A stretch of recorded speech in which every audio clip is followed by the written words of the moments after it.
Beautiful jellyfish, it's Tracy. Thanks for watching my video.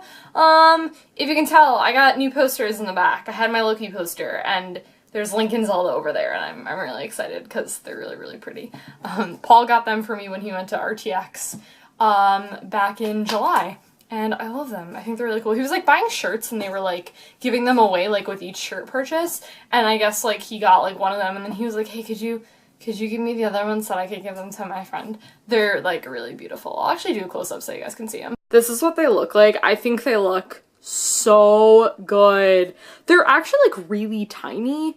I have like really sweet posters in my room. I'm gonna like show you guys which posters I have. So I have this one, and then I'll show you my favorite one in a bit, but then I have this really sweet Catwoman one, which I got signed by the artist. This is Gavin Smith.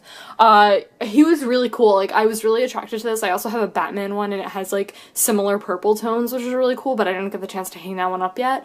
So that one's really cool. And then this one's my personal favorite. My favorite video game is Kingdom Hearts, and this is my tissue box out of the way.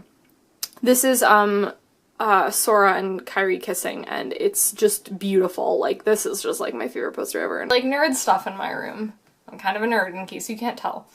Okay, so I'm gonna be doing Friday's feature cards on some cool magic cards that I like. Yeah, these are from my EDH decks. I want to first talk about Omnath.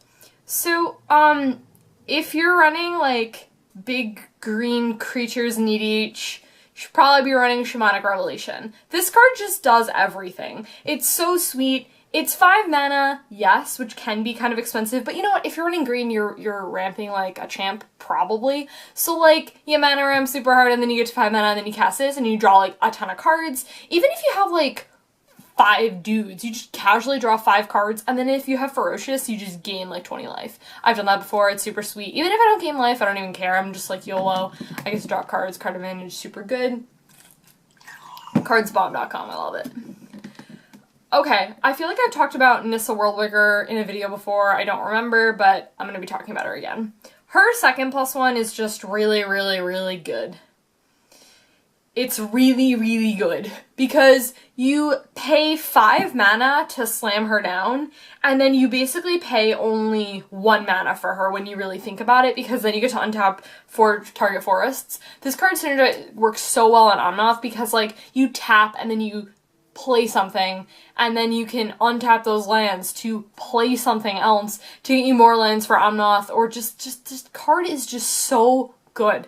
Like, I sometimes I use her other +1 because sometimes I just don't need the untap 4 target forest, which I really like because then I can make a token. I've never gotten her ult off before. I feel like people just wouldn't let me have nice things, so, you know, but Nissa Worldwaker is like really good and I like her a lot. Okay, then we have Harmonize. Speaking of card draw, I really like card draw. Did you guys know that there is I think this is a player's reward full art Harmonize? Someone like didn't know that this existed. We were like playing and then he was like, and I was like, isn't it beautiful? This is so sweet. This is like beautiful. I love full art cards so much. I think I like full art. Yeah, I like full art cards more than foils, and I just said that. And I love foils, so yeah. This card's really sweet. It's just, you just draw 3 cards. It's just good. Just good card. I like it. I like drawing cards, in case you can't tell. I like having a lot of cards. Because I like to shuffle my cards when I don't have cards in my hand. I'm like, I don't like this. Can I have more cards in my hand, please? Also, card advantage equals you're probably doing really okay. Unless they're all lands, which that's bad, but, you know, happens. Okay, then we have Summer Bloom. Yeah, people still run this card. I know it's banned in Modern. I kept a 1-lander. No, I'm sorry. I kept a 7-land hand. I was like, you know, I was like, we'll get there, let's do it, I'm savage. Like, I pitched like 2 cards, and then I just got 2 more lands, and I was like, okay, I guess so. And then I had my cards, and then I top decked Summer Bloom like a champ, and then I was like, lands, go. And it was really sweet. The card's really good, I like it. Awesome. Okay, now we're going to talk about Tasigur EDH. So, I first want to talk about Bane of Progress. I really don't know what I was thinking not running this card in, like, everything. Bane of Progress is really, really good. People run a lot of artifacts and a lot of enchantments. And one thing that I really, this is such a pet peeve of mine and I can't stand it. When people, and my boyfriend does this and I love him, but I hate when he does this and I hate when other people do it, is when you're playing EDH and you have like, you know, like you have your lands on the bottom. Most people play with the lands on the bottom. Sometimes you play on the top, like regardless, whatever. But say you play your lands on the bottom and then you play like your creatures and stuff like in front of them. When people play like mana rocks, they put their mana rocks with their mana and it drives me crazy. I understand why people do it, but then when I play Bane of Progress, they're like, oh, I only got rid of nothing. And I'm like, no, you have your soul ring in your lands that you... drives me nuts. I don't like that. Likewise, Bane of Progress is super sweet because you, like, blow up just a ton of things. A ton of things. You'd actually, like, really be surprised by, like, how much people rely on mana rocks. That, like, if you get rid of, like, their soul ring, they're, like, down 2 mana. And they're, like, down casting their spells quicker than they want to, so this card's sweet. Okay, then we have Yavimaya Granger. One of my personal favorite mana rocks. And you know what, some people look at Echo as being a negative thing, but it's really, really good in Tasigur because I want creatures in my graveyard because it just synergizes with so many things, and it's just, I think, one of the best mana dorks, but a lot of people like don't see it as a mana dork because it is Echo, and they're like, yeah, but it doesn't stick around. But if you're playing any sort of graveyard synergy deck and you've got like green, you're doing like Sultai or something, or you're doing like green-black or whatever, Yavimaya Granger is like super good for that because it does 2 things for you. It's a mana dork, and it also gets the creatures into your graveyard, which if you're playing a reanimator like type deck, you want that. So overall, this card is like super good. I just get really excited like whenever I see this card, and like sometimes I'm just like, oh, my hand really isn't that good, but I have Fact or Fiction in my hand and then suddenly everything's okay. I am a huge fan of Fact or Fiction. I've always kind of just really liked this card.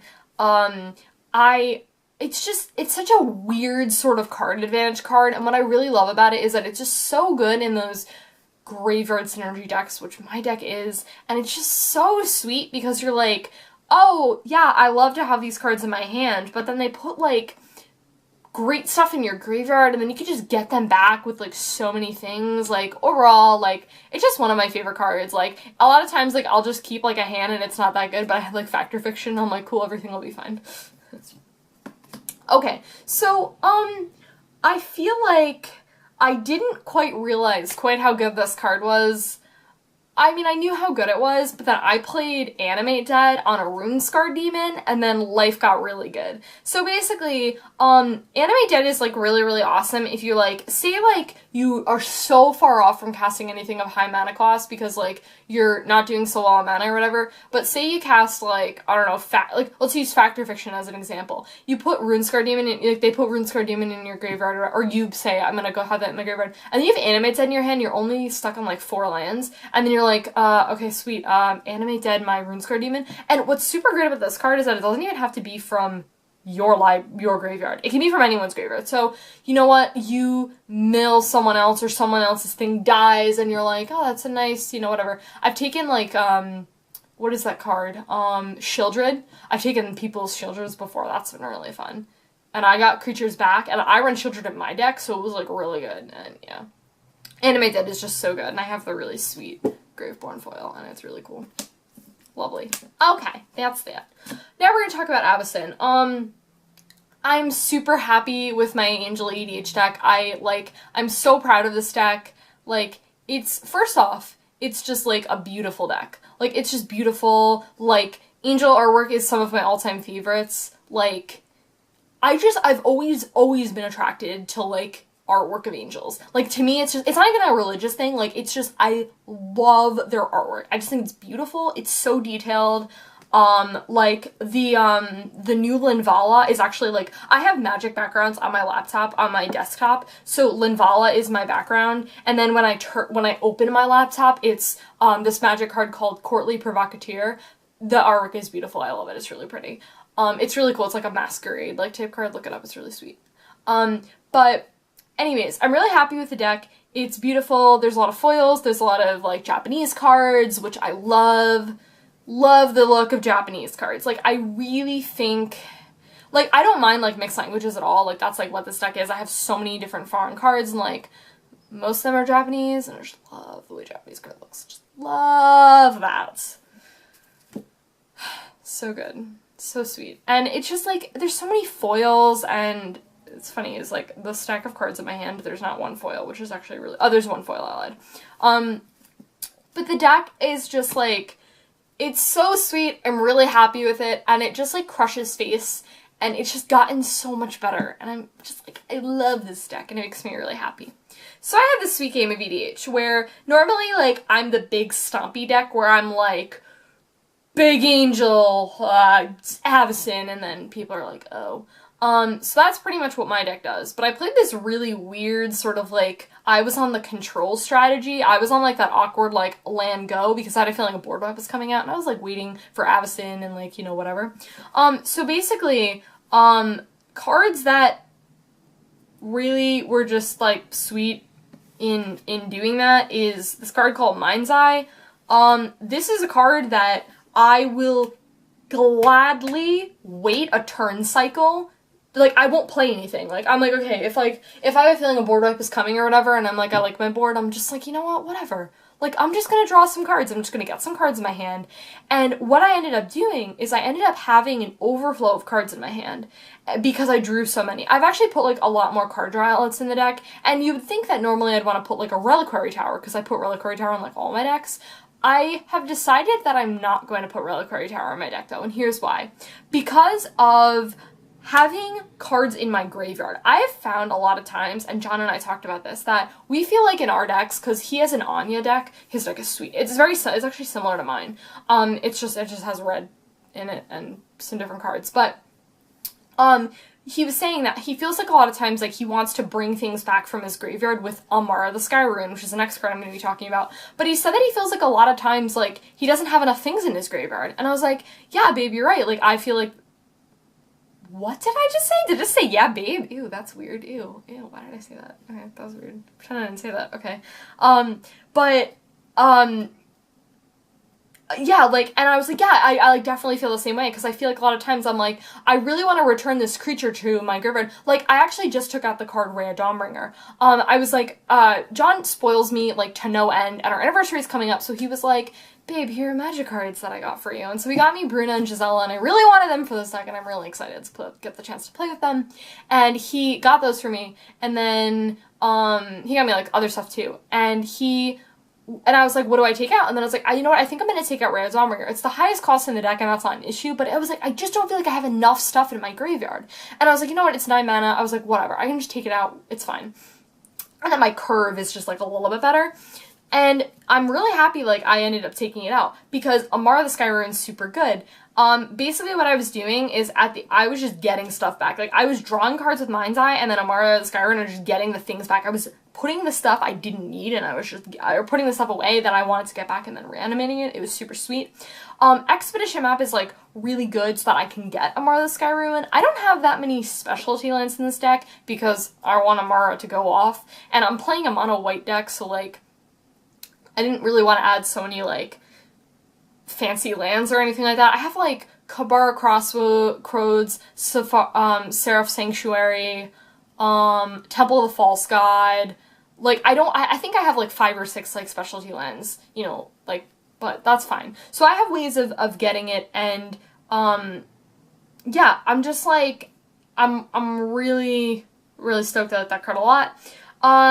And then, yeah, I'll just keep talking about other cards that I talked about in that EDH game. So basically, one thing that I got is, I don't think I had enough mana for it. No, I had enough mana for it, but I put, casually Iona in my graveyard, and then I Amara the Sky Runed it back. Yeah, my deck's gotten pretty mean. This is not stuff that I used to ever really do. And then I basically named white for Iona, and then my opponents... Like, I shut off, like, I was playing a 5-person game of EDH, which I don't normally ever do. I usually play 4-person or 3 or 4-person EDH games. But I shut off, like, 2 of my opponents, and then they couldn't do anything, they couldn't remove it, like whatever. So it was just so good. I had so much mana at that point, and it was just like, you know. And then what I did is I had Emeria Shepherd on board, and this is the first time that I've actually like gotten really such good value out of Emeria Shepherd. This card's super sweet. I actually opened up like a pack foil of this, and it is beautiful. You actually like really can't see, but it's just beautiful. Like, it's so pretty. I was so happy when I opened this because I was like, oh my gosh, it's going in my deck. But yeah, it's so good. So casually with Emeria Shepherd, what did I get? I kind of sort of got Worldslayer and Worldslayered everyone and killed the entire table. Oops. That was sweet. I had a great time. I don't really think they had a good time, but I thought it was really sweet. People were like, yep, I have no permanence, Tracy's just gonna kill us all in a couple turns, scoop on my cards, okay. Yeah. So that was the first time I gotten to do that, and, you know what, 10 mana looks like a lot, but honestly, it's really not in this deck. Like, it's really not, because I do have quite a bit of mana. Like, I have advantages that I can get with my mana, and Worldslayer and Avacyn just, they're just best friends. Like, Avacyn's just carrying that Worldslayer, and she's just destroying the world, and it's great.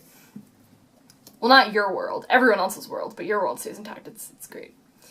And two other cards that I want to talk about that didn't really, like, relate to that game of EDH, is I want to talk about Thran Dynamo. I'm a huge fan of this card. I was kind of, like, late on the game to get this card, and then I decided that I kind of sort of, like, needed it. I actually, you know what I have? Guys, I still haven't finished this EDH deck, and I don't know why. Super Friends, I have it in my closet, I just forget about it. Like, I should proxy the deck so that I can at least, like, play it. But I'm like, oh, I'm waiting for something. Like, what am I waiting for? I just need to buy the cards. I don't even know. I have to get the cards for it, but I have a Lotus, Bloom in that deck. Is that it? No. Is it Lotus Petal? I don't remember. It's the 5 mana one where you add 3 mana of any color to your pool. I don't know. But I feel like I should maybe put that in this deck. I think I'll actually replace the Thran Dynamo because Thran Dynamo is super good, but I like Lotus Petal a little bit better because there's a lot of stuff in this deck where I actually need, like, white mana symbols, like, very specifically. So I think I'll actually make that trade. I'll put that card aside so I remember to do that. But still, Thran Dynamo is super good. It's a super good EDH card. I just think, like, I want Lotus Petal or Lotus Bloom in the deck a little bit more. Then we have Urza's Incubator. I think I talked about this card recently, I don't remember. I don't, but I like this card a lot. It's super good in, like, any sort of, like, those tribal decks where you have, like, high mana cost stuff. If you've seen my list before, I did a deck tech on it, or you can check it out on my Tapped Out. You'll notice that I actually don't run Quicksilver Amulet in this deck. I feel like I just don't need it. Like, I feel like by the time I play it, I'm just like, whatever, like, I can just pay for my 7 mana cost angels and I don't even care. So I feel like I just, like, don't even need it in the deck. So yeah, but Urza's Incubator is definitely a really big help because it makes those angels, like, it's so sweet. It makes, like, 4 mana cost angels just casually cost 2. So I'm like, Linvala for 2 mana? Huh, seems good to me. Yeah, oh man, that's sweet. I haven't drawn Linvala in, like, a hot minute. That card's, like, really good. I like it. Yeah, guys, that was it. That was it for cards that I've been liking this past, like, week or so. And, yeah, I'll talk to you guys later. Bye.